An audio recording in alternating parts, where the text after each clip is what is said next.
බුදුහාමුදුරන්ට හැම වෙලාවෙම ඕන මේ ධර්ම මාර්ගයේ යන හැමෝම පරමාර්ථය ගැන අදහසක් ඇතුව ඉන්නේ. එහෙම අයට ලොකු රැකියාවක් තියෙනවා හොඳ වීරියක් වඩන්න. හොඳ වීරියෙන් යුතුව මාර්ගය අධ්‍යයනය කරන්න, මාර්ගයේ ප්‍රායෝගික භාවිතා කරන්න එහෙම අයට ලොකු හැකියාවක් තියෙනවා. ඒ නිසා මේ ධර්ම ශ්‍රවණය කරනකොට හොඳට තේරුම් ගන්න තමන් හැම වෙලාවෙම එම්ටි වෙන්න. එම්ටි වෙන්න කියලා කියන්නේ හිස් වෙලා තමන්ගේ මති මතාන්තර වෙන්න පුළුවන්. ආර අපි තියෙනවනේ විශ්වාසය ඇදහිලි ඒ සියල්ලෙම මිදෙන්න ඕන. සක්කාය දිට්ඨි විචිකිච්ඡා සීලබ්බත පරාමාස වලට වැටෙන දේවල් වලින් මිදිලා ඉන්න. ඒවා තියෙනවා වද්ද වැටිලා තියෙනවා දැනුම විදියට හරි අපිට නිකම් පුරුදු විදියට හරි පරම්පරාවෙන් ඇවිල්ලා හරි පොතකින් දැනගෙන හරි කාගෙන් හරි අහගෙන හරි ඔහොම හැදිච්ච දේවල් ටික. සීලබ්බත පරාමාස කියලා කියන්නේ ඕවා තමයි. සීලබ්බත පරාමාස ගැලවෙන්නත් ඕනනේ.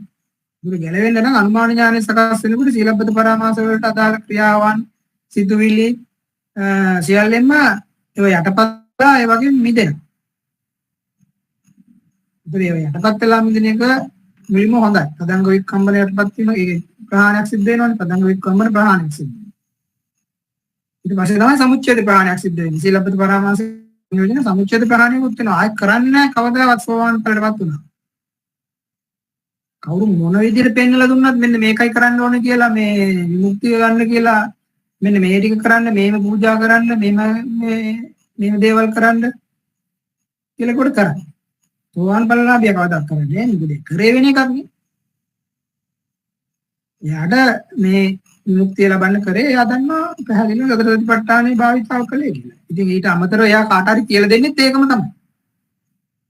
කවදාවත් සෝවාන් මාර්ගඵලලාභී කෙනෙකුගේ මග වරද්දන්නේ නැහැ. මග වරද්දන්නේ නැහැ. හරි මාර්ගය කියලා දෙනවා වගේම අනිත් අයවත් ඒක ගලවනවා.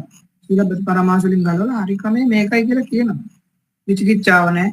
ඒවල කිසිම වෙන දේවල් ගැන දැන් මේක හරිද වැරදිද කියලා හිතන්න දෙයක් නැහැ.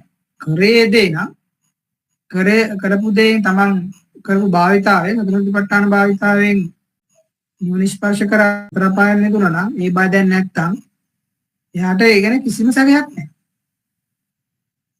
ඉතින් ගොඩාක් දේවල් කරලා ඒ දේවල් වලින් කෝකෙන්ද උනේ කියන එක වගේ දෙයක් නැහැ මෙතන. එයා කරේ එකම දේනේ.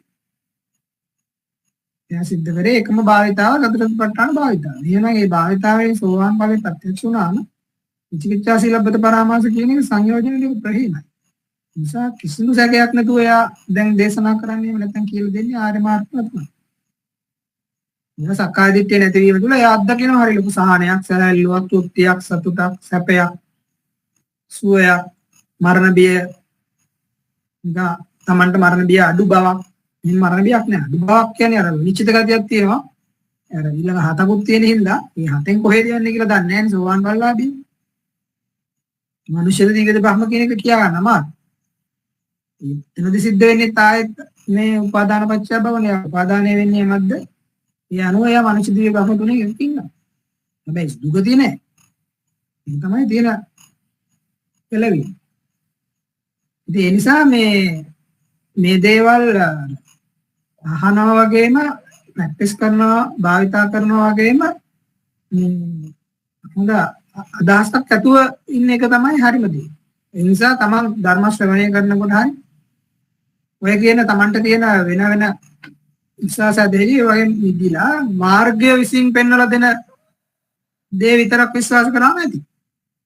මාර්ගයේ විසින් පෙන්වලා දෙන දේ කියන්නේ භාවනාවේදී වෙන දේ. පරයන්ක වාඩි වුණාම ඔයගොල්ලෝ භාවනාවට වාඩිලා නිවැරදි ඉරියව්ව පිළිටලා නිවැරදිව කමඨාන වඩනකොට ඔයගොල්ලෝ මාර්ග ලක්ෂණ අත්දකිනවා. ඒ මාර්ග ලක්ෂණ විතරක් විශ්වාස කරනවා. ඒක තමයි අපිට තියෙන එකම දැනීම. ඉතින් මාර්ග ලක්ෂණ හැරෙන්න වෙන දැනීමක් අපිට තියෙන්න බෑ. මාර්ග ලක්ෂණ තමයි එකම අත්දැකීම. එකම ප්‍රත්‍යක්ෂය. අවසානයේ ඵල ප්‍රත්‍යක්ෂය සිද්ධ වෙනවා. සෝවාන් මාර්ගයේ ඔයගොල්ලෝ ඒ අදාළ විදිහට වීර්ය කැපෙමින් හිටියොත් සෝවාන් ඵල ප්‍රත්‍යක්ෂයත් සිද්ධ වෙනවා. සෝවාන් ඵල ප්‍රත්‍යක්ෂය සිද්ධ වෙන්න කලින් සෝවාන් මාර්ග ලක්ෂණ ප්‍රත්‍යක්ෂය සිද්ධ වෙනවා. සෝවාන් මාර්ග ලක්ෂණ සියල්ලන්ටම එකයි. එකම මාර්ගය යනවා නම් එකම ලක්ෂණ අත්දකින්නවා කියන එක තියෙනවා. වෙනවනේ. මේ සාමාන්‍ය කාරණාවක්. අපි එකම පාරේ යනවා නම් කොළඹ ඉඳලා නුවරට අපි දකින්නෙත් එකම මාර්ග ලක්ෂණ, එකම දේවල්, එකම නගර, එකම පිට්ටනි, එකම වැව්, ඒ විදිහටනේ අපි යන්නේ එතෙන් යනකම් කොළඹ දලනුවර. තව කෙනෙක් කියනවා නම් එයාගෙත් එහෙම තමයි අත්දැකීම. ඒ හරි පාරේ එන්න ඕනේ. ඒ වගේ තමයි මාර්ග ලක්ෂණ. ඵල ලක්ෂණයත් ඒ වගේම තමයි. නාම රූප පරිච්ඡ නාම රූප කියන දෙයක් තියෙනවා අපි කතා කරලා තියෙනවා. ඔය නාම රූප දෙක එකතු වෙලා තියෙනකන් ආත්මීය පැවැත්මක්, ආත්මීය හැඟීමක්, ආත්මීය සංඥාවක් තියෙනවා. ඔය නාම රූප දෙක යම් කිසි වෙලාවක වෙන වෙන මොහොතකදී ආත්මීය පැවැත්මට තියෙන විදියක් නෑ. එයා අතුරුදහන් වෙනවා. ඒ අතුරුදහන් වෙන වෙලාව දකින්න තමයි. නිවන දකින්නවා කියන්නේ ඒක. එතන තමයි විඥාන නිරෝධය, ලෝක නිරෝධය කියලා කියනවා. එතන ක්ෂණික මොහොතක්. නාම රූප වෙන්වීම තුළ විඥානය අත්ංගමං, විඥානය අතුරුදහන් වෙනවා. විඥානය ක්ෂණිකව අතුරුදහන් වෙලා විඥානික පැවැත්මෙන් තොර ඥානය උපදිනවා. ඒක සෝවාන් මාර්ගඵල ඥානය, ඵල ඥාන දර්ශනය, විමුක්ති ඥාන දර්ශනය දකින්නවා. ඒ වෙලාවේ නාම රූප පරිච්ඡේදය, නාම රූප වෙන්වීම සිද්ධ වෙලා තමයි ඔය සෝවාන් ඵල ප්‍රත්‍යක්ෂය වෙන්නේ. එතකොට ඒක දහමට නාමේ පරමාර්ථයට ගැලපෙලා හරියටම ඒ දේවල් සිද්ධ වුණාට පස්සේ තමන් පෙර සිටි කෙනා නෙමෙයි එතන ඉඳලා ඉන්නේ.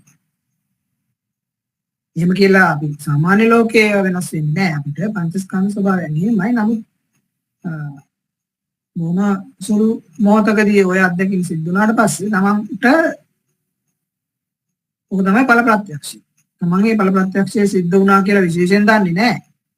ඒකනේ දැන් අපි ජාතසෝතාපන්න අය දන්නවද මේ ජීවිතේ ඉපදුනාට පස්සේ ගිය ජීවිතේ සෝවාන් වෙලාව කියලා දන්නේ නැහැ. මෙයාගේ හැසිරීම සෝවාන් ඵල ලාභීගේ හැසිරීම මේ ජීවිතේ අලුතෙන් ඉපදුනාට කයකට ආවට. එයාට කයට දෙන වටිනාකම් මේවා එහෙම ලොකුවට දැනෙන්නේ නැහැ. එතකොට විඥානික වටිනාකම් උගත්කම් එක්ක ලොකුවට ඒවා ආඩම්බරකම් ඒවා එක දැනෙන්නේ නැහැ. ඒක තමයි ජාතසෝතාපන්න කෙනෙක්ගේ හැසිරීම. විත්තක තියෙනවා නේද? දැන් කියන්නේ ලොකුවට හිතනවා, ඒ පීඩාවටපත් වෙනවා, සතුටු වෙනවා. ඊට පස්සේ ඉගෙන ගැනීම දේවල් ටිකක් තියෙනවා නේද? තමන්ගේ හදාගන්න දේවල් වටපිටාව නිසා. ගති ගුණ වෙන්න පුළුවන්, උගත්කම නිසා, ධන නිලය, තනතුර, දානය, බලය එක්ක හැදෙන දේවල් ටිකක් තියෙනවා සාමාන්‍ය මනුස්සයා. ඒවත් එක්ක ලොකුවට ප්‍රතිරූපයක් හදාගෙන තෘප්තිමත් වෙන්න හදනවා. එතකොට ඒව නැති වුණාම පීඩාවටපත් වෙනවා. දුක් වෙනවා, ගැටෙනවා, තරහ වෙනවා, රෝධ කරනවා, වෛර කරනවා. සාමාන්‍ය පුතඥ වගේ නෙමෙයි සෝවාන්.